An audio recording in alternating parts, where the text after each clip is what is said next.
तो कक्षा 11वीं के जितने भी स्टूडेंट हैं जिन्हें अपने हिस्ट्री का पेपर चाहिए था, तो आपका हिस्ट्री का पेपर आ चुका है। आइए जान लेते हैं साल 2025-26 का कैसा पेपर आने वाला है। वैसे आप सभी के लिए बता दूं कि ये पेपर है जो पिछले साल का पेपर है, इस साल का पेपर नहीं है। तो आप इसके लिए एक बार देख लीजिए कि पिछले साल किस तरीके का पेपर आया था अर्धवार्षिक परीक्षा का। सबसे पहले सही विकल्प देख लेते हैं। तो सबसे पहले आ रहा है कि उत्तर अमेरिका में मूल निवासियों की संख्या में भारी गिरावट आई, क्योंकि उन्हें जमीनों से बेदखल कर उन पर अत्याचार किया गया था, इसलिए आई थी। इसके बाद अगला क्वेश्चन आ रहा है कि लगभग 2400 ईसा पूर्व तक मेसोपोटामिया की सुमेरी भाषा का स्थान लेने वाली भाषा कौन थी? तो वो थी अकादी। अकद्दी। इसके बाद है आपके पुनर्जागरण काल के दौरान विकसित हुए इतालवी काल के नए रूपों को कहा गया है। क्या कहा गया है? तो कहा गया है मानवतावाद। मानवतावाद एक तरीके से कहा गया है। तो यहाँ पर आपका हो जाएगा आ वाला। इसके बाद है निम्नलिखित में से रोम साम्राज्य से संबंधित वास्तुकला का उदाहरण नहीं है। तो यहाँ पर आपका आ जाएगा कैथीड्रल। इसमें एकदम समझ में नहीं आ रहा है, इसलिए आप समझ सकते हैं। इसके बाद है चीन की महान दीवारें बनवाने का क्या कारण था? तो यहाँ पे था चीन की सुरक्षा हेतु के लिए। इसके बाद है कि समतावाद जर्मन शब्द फ्यूड से बना है, जिसका अर्थ क्या है? तो आप सभी के लिए बता दूं कि इसका जो अर्थ है वो है भूमि का टुकड़ा। इसके बाद आते हैं आप सभी के सही रिक्त स्थान। तो इन्हें भी देख लेते हैं। तो 2000 ईसा पूर्व के बाद खालिस्तान नगर शाह राजधानी के रूप में खूब फला फूला। तो कौन फला फूला था? तो यहाँ पर था मारी। आपका यहाँ पर आ जाएगा मारी राजधानी बहुत फला फूला। तो यहाँ पर आप देख सकते हैं कुछ इस तरीके की स्पेलिंग है इसकी। इसके बाद हम जान लेते हैं अगला क्वेश्चन। तो रोमन साम्राज्य से प्रचलित चांद के सिक्के को कहा जाता था। तो क्या कहा जाता था? तो इसे कहा जाता था, एक सेकंड में आप सभी के लिए लिख के बता देता हूँ, दो ना दो ना रिया दुनारिया कहा जाता था। इसके बाद हम अगला क्वेश्चन पूछ लेते हैं कि कुरेलताई में तिमोजिन को की उपाधि के साथ मुगलों का महानायक घोषित किया गया। तो किसको किया गया था? चंगेज खान को। चंगेज खान को आप यहाँ पे लिख देंगे। इसके बाद अगला क्वेश्चन आ रहा है कि टेली कर से युर्ग मुक्त था। तो यहाँ पर कौन मुक्त था? ये तो बंद हो जाए। तो यहाँ पर आप सभी के लिए लिख देना है पदारी और अभिजात वर्ग। पदारी और अभिजात अभिजात वर्ग आप सभी के लिए कुछ इस तरीके का लिख देना है। इसके बाद है कि खालिस्तान ने द लास्ट सपर चित्र की रचना की थी। तो किसने की थी? तो यहाँ पर आपका आ जाएगा लियोनार्डो दा विची। लियोडार्नो हाँ, यही कुछ आ जाएगा आपका। ला में छुटी की, या में ओकी, ना में आकी, और डा में ओकी, और रा के ऊपर डा के ऊपर राखी रे। लियोडार्नो दा, आप लियोडार्नो भी लिख सकते हैं और ये भी लिख सकते हैं इतना बड़ा। वैसे मेरे हिसाब से लियोडार्नो ही लिख दो, लियोडार्नो दा विची। इसके बाद अगला क्वेश्चन आपसे पूछा जा रहा है कि यूरोपीय लोगों द्वारा स्थापित बस्तियों को कहा जाता था। तो क्या कहा जाता था? उपनिवेश। उपनिवेश कहा जाता था। इसके बाद सत्य असत्य की बात कर लेते हैं। तो 1840 में संयुक्त राज्य अमेरिका के जॉर्जिया सोने के कुछ चिन्ह मिले। जॉर्जिया सोने के कुछ चिन्ह मिले। तो आपका जो पहला है वो हो जाएगा सत्य। हाँ, पहला सत्य हो जाएगा। इसके बाद है 1517 में मार्टिन लूथर ने कैथोलिक चर्च के विरुद्ध अभियान छेड़ा। तो यहाँ पर आपका सत्य हो जाएगा। और अबे शब्द सरिया के अब्बा से लिया गया है, जिसका अर्थ है घर। तो ये आपका असत्य हो जाएगा। इसके बाद है बाबा वरवर एक जर्मन शब्द है जिसका अर्थ है क्रूर। तो यहाँ पर आपका आई भी वाला जो है ये भी आपका असत्य हो जाएगा। इसके बाद है 312 ईस्वी में सम्राट कंस्टेंटाइनलाइट ने ईसाई धर्म स्वीकार कर लिया। तो आपका जो भी वाला है वो हो जाएगा सत्य। इसके बाद आपका अगला क्वेश्चन है कि मेसोपोटामिया की दुनिया को सबसे बड़ी देन उसकी कालगणना और गणित की विद्यांतपूर्ण परंपरा है। तो यहाँ पर आपका ये भी हो जाएगा सत्य। पर मुझे ये समझ में नहीं आ रहा, मैं हिस्ट्री पहली बार पढ़ रहा हूँ, यहाँ पे भारत की हिस्ट्री के अलावा किसी और देश की हिस्ट्री लगी पड़ी है। आप देख लेते हैं हम यहाँ पर सही जोड़ियाँ। तो सही जोड़ियाँ में से सबसे पहले पहली जोड़ी मिल जाएगी हमारी सा वाले से। तो यहाँ पर आपकी इंडोनेशियन लॉयल की मिल जाएगी आपकी सोसाइटी ऑफ जीजस से। हाँ, ऐसे ही। और सर लेभन की मिल जाएगी आप सभी की यहाँ पर या वाले से, यानी कि पवित्र रोमान सम्राट। इसके बाद है कि कुवलई खान की आप सभी के लिए जो है मिल जाएगी दा वाले से।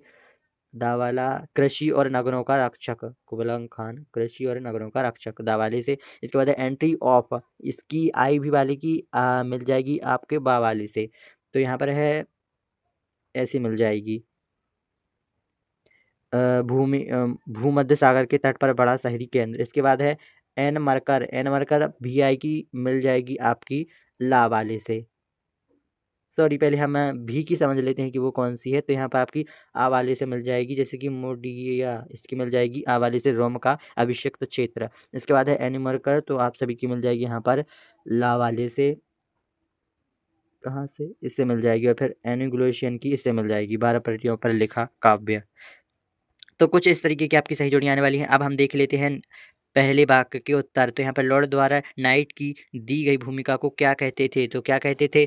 फीक, फीक कहते थे। इसके बाद है कि मेसोपोटामिया के इतिहास को जानने के स्रोत कौन से हैं? तो यहाँ पर आपका आंसर आ जाएगा कि लिखित दस्तावेज, पुरातत्व, साक्ष्य और कृति के लिए आए। तो बड़ा है थोड़ी, बट फिर भी आप इसे लिख सकते हैं, मैंने भूल दिया है। इसके बाद ईसाई धर्म का मुख्य त्योहार कौन सा है? तो आप सभी को तो पता ही है, क्रिसमस। इसके बाद आ जाएगा किस शासक ने स्वयं को गुरेगान की उपाधि से विभूषित किया? तो किसने किया था? तो ये हो जाएगा चंगेज खान,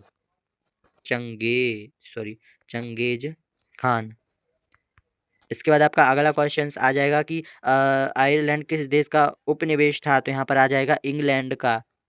अरे यार, ये थोड़ी तो थोड़ी मिस्टेक हो गई। तो यहाँ पर आपसे क्वेश्चन पूछा जा रहा है, तो पहले हम ये देख लेते हैं, ये क्या हो गया। तो यहाँ पे हम देख लेते हैं, सही 70 पे नहीं थे, हमें पे थे सही यहाँ पर। तो आयरलैंड किसका था? तो इंग्लैंड का था, आप सभी के लिए पता है। ई छोटी ई ग और लामे लैंडा, बाप रे। इसके बाद अगला क्वेश्चन आ जाएगा आपका कि मध्यकालीन यूरोप में कृषि दास को क्या कहा जाता था? तो यहाँ पर आपका आ जाएगा सर्फ, सर्प कहा जाता था। इसके बाद है रिनेस शब्द का क्या अर्थ है? तो यहाँ पर आया जाएगा पुनः पुनर्जागरण।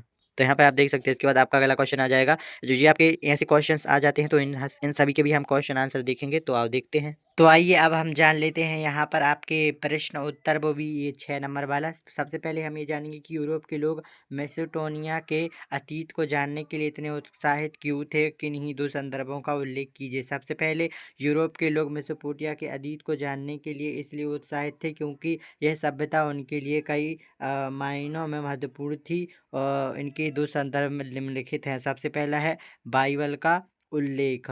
तो सबसे पहले बाइबल के पहले भाग ओल्ड टेस्टमेंट में मेसोपोटामिया का उल्लेख किया गया, कई संदर्भों में किया गया है। उदाहरण के लिए बुक ऑफ जीसस में सिमर का उल्लेख है, जिसका अर्थ है सुमेर, ईंटों से बना हुआ शहर की भूमि। यूरोप के लोग मेसोपोटामिया को अपने पूर्वज की भूमिका मानते थे। इसके बाद है मानव सभ्यता का केंद्र। सबसे पहले मेसोपोटामिया को मानव सभ्यता का उद्गम स्थल माना जाता है, जहां लेखन, कृषि और शरीरकरण के शुरुआती रूप का विकास हुआ। इसके बाद 7वां क्वेश्चन आया है कि वर्का शीर्ष के बारे में लिखिए। तो यहाँ पर वर्का शीर्ष उरक शहर में मिला एक महिला की मूर्ति का सिर है। यह एक प्रसिद्ध मूर्ति कला है जो लगभग 3000 ईसा पूर्व की है। यह सफ़ेद संगमरमर से बनी है और इसे एक महिला चेहरा का सबसे पहला वास्तविक चित्रण माना जाता है। उसके बाद अगला क्वेश्चन हमसे पूछा जा रहा है कि रोमान समाज की दो प्रमुख विशेषताएं लिखिए। तो रोमान समाज की प्रमुख दो विशेषताएं निम्नलिखित हैं। सबसे पहली है कि प्रतिसंधात्मक परिवार, जैसे कि रोमान समाज में परिवार की संरचना प्रतिसंधात्मक थी, जिसमें पुरुष मुखिया होता था और परिवार पूरा उनका पूर्ण नियंत्रण होता था। इसके बाद है दास प्रथा। रोमान समाज में दास प्रथा बहुत व्यापक थी। दासों का प्रयोग कृषि, खानों और घरेलू कार्यों में किया जाता था। इसके बाद 9वां क्वेश्चन है कि बाज नामक कर का क्या महत्व था? तो बाज नामक कर का महत्व यह था कि यह मंगोलिया साम्राज्य में व्यापार वाणिज्य और बढ़ावा देने के लिए लगाया गया था। यह एक प्रकार का कर था जो व्यापारियों द्वारा चुकाया जाता था, जिसमें उन्हें साम्राज्य के भीतर सुरक्षा रूप से व्यापार करने की अनुमति मिलती थी। इसके बाद है 10वां क्वेश्चन, वह कौन सी 2 बातें थीं जिनके माध्यम से चंगेज़ खान ने अपनी कृतियों को उचित ठहराए का उल्लेख किया? सबसे पहले चंगेज़ खान ने अपनी कृतियों को उचित ठहराने के लिए जिन 2 बातों का उपयोग किया वे निम्नलिखित हैं। सबसे पहली है दैवीय अधिकार। चंगेज़ खान ने दावा किया कि उसने तेंदुगिरी आकाश देवता द्वारा दुनिया पर शासन करने का दायित्व प्राप्त है। इसके बाद है मंगोल को एकजुट करना। उसने मंगोल को एक शक्तिशाली सम्राट एकजुट करने के लिए अपने कार्यों को उचित ठहराया जिसमें उन्हें बाहरी दुश्मनों से बचाया जा सके। इसके बाद था तीसरा, 3 वर्ग से आप क्या समझते हैं? तो 3 वर्ग समाजवाद से संबंधित एक सामाजिक वर्गीकरण है जो मध्यलीन यूरोप में प्रचलित था। इन 3 वर्णों में शामिल थे। सबसे पहला है पदरी। ये वो लोग थे जो चर्च से संबंधित और धार्मिक काम करते थे। अभिजात वर्ग, ये वो लोग थे जिनके पास भूमि और शक्ति थी, वे युद्ध में भाग लेते थे। इसके बाद किसान, वे लोग जो भूमि पर खेती करते और 2 वर्गों की सेवा करते थे। इसके बाद है 12वां क्वेश्चन, पदारी के कार्य क्या थे? तो पदारी के कार्य थे, पहला कार्य था वे धार्मिक अनुष्ठान और पूजा पाठ करवाते थे, जैसे हमारे यहाँ पंडित होते हैं। वे समुदाय के सदस्यों को आध्यात्मिक मार्गदर्शन की सलाह देते थे, जैसा कि हम सभी के लिए पता है, ऐसा ही हमारे यहाँ भी होता है। वे शिक्षा और सामाजिक सेवाओं में भी सक्रिय रूप से भाग लेते हैं। इसके बाद 12वां क्वेश्चन है, भिक्षु किसे कहते हैं? तो यहाँ पर भिक्षु उस व्यक्ति को कहते हैं जो संसार का त्याग कर धार्मिक जीवन अपनाता है, जैसे कि भिक्षु अवतार किसी मठ या धार्मिक समुदाय का हिस्सा होता है। वे अपने जीवन ध्यान प्रार्थना और धार्मिक अध्ययन में समर्पित होते हैं। इसके बाद अगला क्वेश्चन पूछा जा रहा है 13वां क्वेश्चन की कोपरनिकस कौन थे? तो निकोलस कोपरनिकस एक प्रसिद्ध खगोलशास्त्र और गणितज्ञ थे। उन्होंने केंद्रीय सिद्धांत सियोलिसेंट्रिक थ्योरी को प्रस्तुत किया, जिसके अनुसार सूर्य सौरमंडल के केंद्र में और पृथ्वी तथा अन्य ग्रह चारों ओर घूमते हैं। यह सिद्धांत उनके जीवन काल में प्रकाशित हुआ था, लेकिन इसे पूरी तरह से स्वीकार करने में कई साल लग गए। इसके बाद है कोपरनिकस ने कैन लोन में मडेक्टर की उपाधि प्राप्त की और वे एक चर्च कैलिवन के रूप में भी कार्य करते थे। इसके बाद 13 क्वेश्चन पूछ रहा है कि जोहानेसन गुटेनबर्ग कौन थे? तो जोहानेसन गुटेनबर्ग एक जर्मन आविष्कारी थे जिन्होंने प्रिंट प्रेस के आविष्कार का श्रेय दिया जाता है। उन्होंने 15वीं शताब्दी में चल रहे प्रकार की छपाई का विकास किया था। इसके बाद है उन्होंने आविष्कार ने पुस्तकों के उत्पादन में क्रांति ला दी और ज्ञान के प्रसारण में महत्वपूर्ण भूमिका निभाई थी। इसके बाद अगला क्वेश्चन है कि प्रश्न नंबर 14, यूरोप में सर्वप्रथम इटली के नगरों का पुनर्स्थान क्यों हुआ? तो यूरोप में सर्वप्रथम इटली के नगरों का पुनर्स्थान कई कारणों से हुआ, जिनमें प्रमुख समृद्ध व्यापार, संतावाद, अभाव और मानवतावाद का उदय। सबसे पहले इटली के, एक सेकंड आप इसे इग्नोर करिए। तो इटली के नगर भूमध्य सागर के व्यापार मार्गों पर स्थित थे, जिससे वे आर्थिक रूप से समृद्ध हो गए। इटली में सामंतवाद इतना मजबूत नहीं था कि यूरोप कई हिस्सों से, जिससे नगरों को अधिक स्वतंत्रता मिली। इसके बाद है पुनर्जागरण और मानवतावाद के विचारों का जन्म भी इन्हीं शहरों में हुआ, जिससे कला, विज्ञान और संस्कृति को बढ़ावा दिया। इसके बाद अगला क्वेश्चन है कि प्रश्न नंबर 14, नगर राज्य से आप क्या आशय है? तो नगर राज्य एक ऐसा स्वतंत्र राज्य है जिसमें एक शहर और उसके आसपास का क्षेत्र शामिल होता है। यह एक दस्तीय राजनीतिक इकाई होती है। एवं अगला क्वेश्चन है, प्राचीन ग्रीस और पुनर्जागरण काल के इटली में कई नगर मौजूद थे। ग्रीस का मतलब आप समझते होंगे, जो अभी के तौर पर ग्रीक भाषा है। इतने सारे क्वेश्चन आते हैं उससे रिलेटेड। इसके बाद है सेकंड है, मूल निवासियों द्वारा किए गए विस्थापन के कोई दो कारण लिखिए। मूल निवास के विस्थापन की कोई प्रमुख कारण संसाधनों पर नियंत्रण की भूमिका की तलाश। सबसे पहले संसाधनों पर नियंत्रण। यूरोपीय उपनिवेशवादियों ने मूल निवासियों की भूमि पर कब्जा कर लिया ताकि वे वहां के प्राकृतिक संसाधन, खनिज और कृषि योग्य भूमिकाओं का प्रयोग कर सकें एवं इनका फुल प्रयोग कर सकें। नई जमीन, नई भूमि की तलाश। बढ़ती जनसंख्या और आर्थिक विस्तार के कारण उपनिवेशवादियों को नई भूमि की आवश्यकता थी, जिसके लिए उन्होंने मूल निवासियों उनकी पृथक भूमि से स्थापित किया। इसके बाद है 15वां क्वेश्चन की एबोरिजिन्स शब्द का वास्तविक अर्थ समझाइए। तो एबोरिजिनीज शब्द का अर्थ है जो किसी स्थान के मूल निवासी है। यह शब्द लैटिन भाषा के अब ओरिजिनल से लिया गया है, जिसका अर्थ है शुरुआत से। यह आमतौर पर ऑस्ट्रेलिया के मूल निवासियों के लिए लिया जाता है। इसके बाद प्रश्न नंबर 16 का है, यस का क्या था। तो यस चंगेज खान द्वारा स्थापित कानून और नियमों का एक संग्रह था। यह मंगोल साम्राज्य की सामाजिक एवं राजनीतिक और सैन्य व्यवस्था को नियंत्रण करता था। यह एक मुख्य कानूनी संहिता थी, जिसके बाद में लिखित रूप से भी संकलित किया गया। इसके बाद है, यश के अर्थ में परिवर्तन के क्या कारण थे। तो यश के अर्थ में परिवर्तन के मुख्य कारण, तो लोगों के मैसेज नहीं खत्म होते। यश के अर्थ में परिवर्तन का मुख्य कारण मंगोल साम्राज्य के विस्तार और विभिन्न संस्कृतियों के साथ संपर्क था। जैसे जैसे जैसे मंगोल साम्राज्य फैला, उसने विभिन्न क्षेत्रों की कानूनी और संस्कृति प्रथाओं को अपनाया, जिससे यास के मूल अर्थ में बदलाव आया। समाज के साथ साथ यश का अर्थ केवल एक कानूनी संहिता तक सीमित नहीं रहा, बल्कि यह मुगलों की परंपराओं और जीवन शैलियों का प्रतीक बन गया। इसके बाद उसका अथवा पूछ रहा है कि चंगेज खान के शासक में नागरिकता प्रशासक किस प्रकार महत्वपूर्ण थे। तो चंगेज खान के शासक में नागरिकता प्रशासनक साम्राज्य को सुचारू रूप से चलाने के लिए महत्वपूर्ण थे।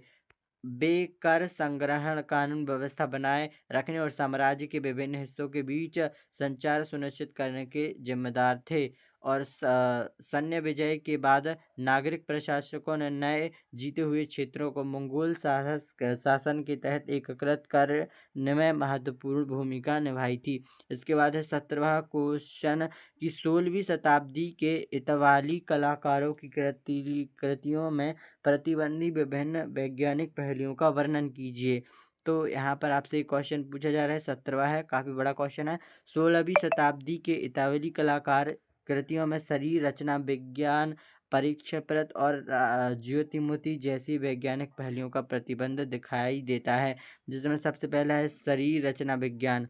तो लियोनार्डो दा विंची जैसे कलाकारों ने मानव शरीर की गहन समझ प्राप्त करने के लिए शवों का विच्छेदन किया, जिससे उनकी कृतिकाओं में यथावादी मानव आकृतियां बनी। इसके बाद है परिप्रेक्ष्य, कलाकारों ने परिप्रेक्ष्य नियमों का उपयोग करके अपनी पेंटिंग्स में गहराई और त्रि-आयाम प्रभावी पैदा किया। इसके बाद है ज्योमितीय सिद्धांत का उपयोग रचनाओं संतुलन और सामंजस्यपूर्ण बनाने के लिए किया गया।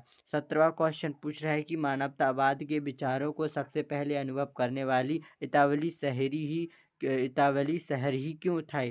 तो इटली के शहरों में मानवतावाद के विचार को सबसे पहले अनुभव करने के कई कारण थे, जिसमें सबसे पहला था व्यापार और धन।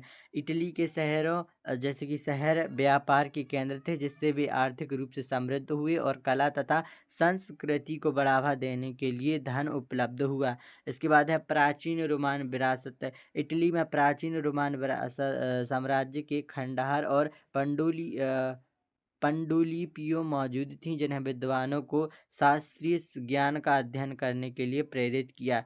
राजनीति स्वतंत्रता, इटली के नगर स्वतंत्र थे, जिसमें विचारों स्वतंत्र आदान प्रदान संभव हुआ और मानवतावाद जैसे नए विचारों का विकास हुआ।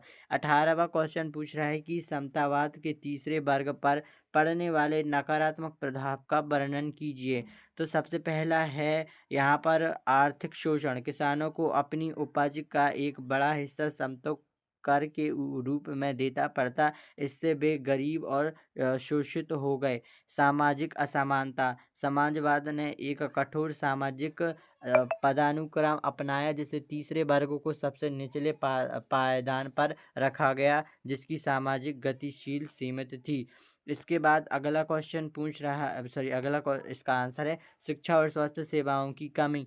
समतावाद में इन वर्गों के लिए शिक्षा और स्वास्थ्य सेवाओं का अनुभव था। इसके बाद है सत्ता के अत्यधिक विकेंद्रीकरण के कारण व्यापक स्थिति, जिससे लगातार नागरिक संघर्ष होते रहते हैं। इसके बाद है 19वां क्वेश्चन की संयुक्त राज्य अमेरिका में अमानवीय दास प्रथा को किस प्रकार समाप्त किया गया, वर्णन कीजिए।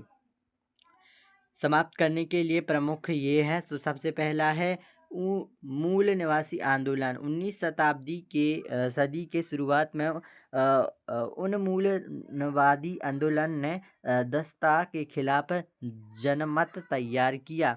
इसके बाद है अब्राहम लिंकन का चुनाव। तो 1860 में अब्राहम लिंकन का राष्ट्रपति बनना एक महत्वपूर्ण मोड़ था, क्योंकि वे दासता के विस्तार के विरोध थे। इसके बाद है गृह युद्ध। 1861 से 1865 तक चलने वाले गृह युद्ध ने दास प्रथा को समाप्त कर निकर्ण भूमिका निभाई। मुक्त द्रोष्कोण।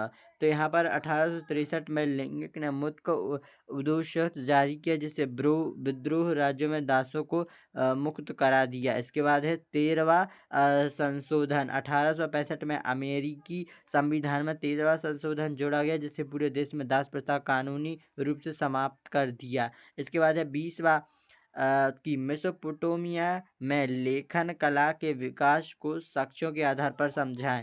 तो यहाँ पर प्रारंभिक साक्ष्य। लेखक का सबसे पहला साक्ष्य मिट्टी की पट्टिकाओं पर पाए गए चित्रलिपि। ये चित्रलिपि वस्तुओं और विचारों का प्रतिनिधित्व करते हैं।